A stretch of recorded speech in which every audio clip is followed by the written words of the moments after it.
tumor size, the percent of modalities, size of lymph node metastasis, or any other potential spread are all essential factors for us, right?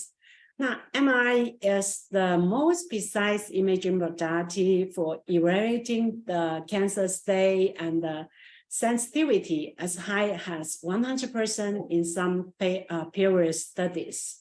So additionally, it also offers information about the condition of the other breast and axillary lymph nodes as well.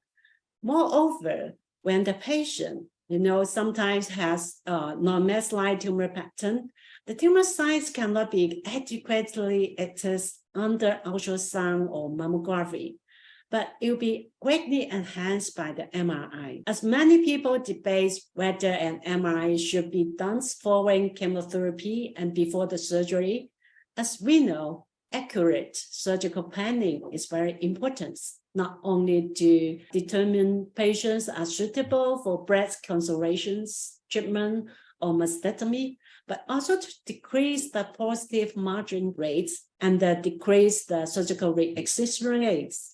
So in my opinion, it would be very beneficial to have an preoperative MRI.